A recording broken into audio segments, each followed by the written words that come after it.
Class 8th subject history series, Union Legislature, Parliament and Rajya Sabha.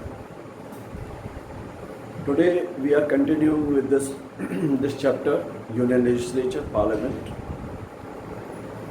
और we are going to continue about this Rajya Sabha. Rajya Sabha जो है इसके total members है 245 members. और Rajya Sabha is also called House of the Council of the States.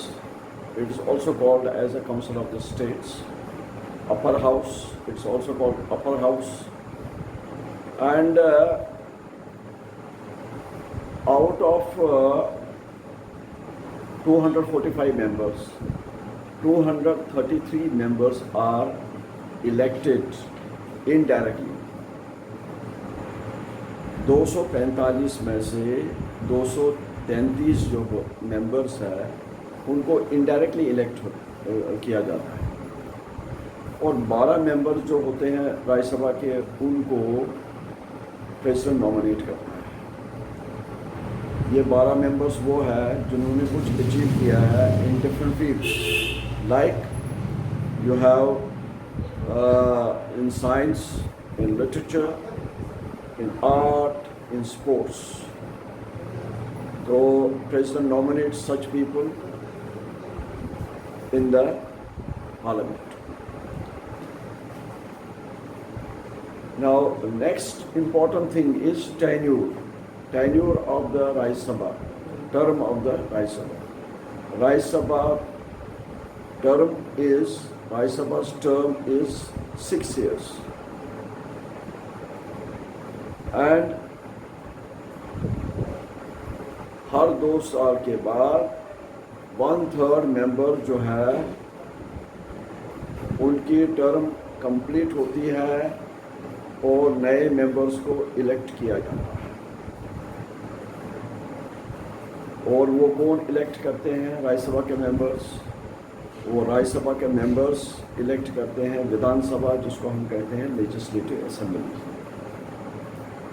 इस वक्त India में 28 states है और 28 स्टेट्स की जो लेजिस्लेटिव असेंबलीज है, विधानसभा है, विधानसभा के जो मेंबर्स है वो इलेक्ट करते हैं members to the Rajya Sabha. Rajya Sabha को हम परमानेंट हाउस भी कहते हैं क्योंकि ये लोकसभा की तरह एक साथ मंग नहीं होती है, डिसॉल्व नहीं होती है. लोकसभा में सब मेंबर्स की टर्म ख़त्म होती है एक साथ और उनको इलेक्शन लड़ना पड़ता है. लेकिन राज्यसभा में हर 2 साल के बाद 1/3 मेंबर जो है वो उनकी टर्म कंप्लीट होती है 6 साल की, और उसके बाद उसमें नए मेंबर्स चुने जाते हैं. So the members of the Rajya Sabha are indirectly elected by the members of elected legislative assemblies. Now we are coming to the quorum.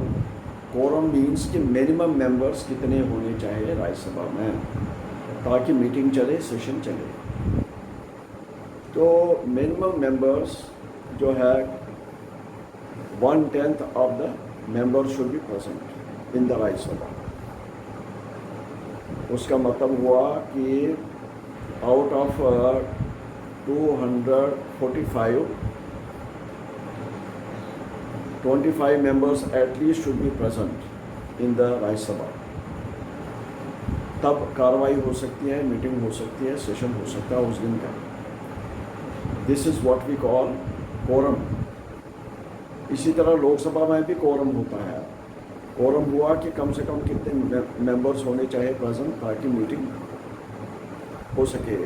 Rajya Sabha में 1/10 और लोकसभा में भी 1/10 मेंबर्स होने चाहिए ये मीटिंग कंटिन्यू करने के लिए.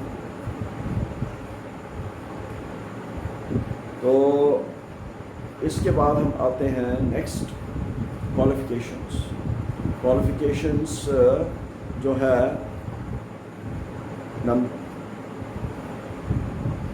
क्वालिफिकेशन जो है अब नागरिक होना चाहे, सिटीज़न होना चाहे,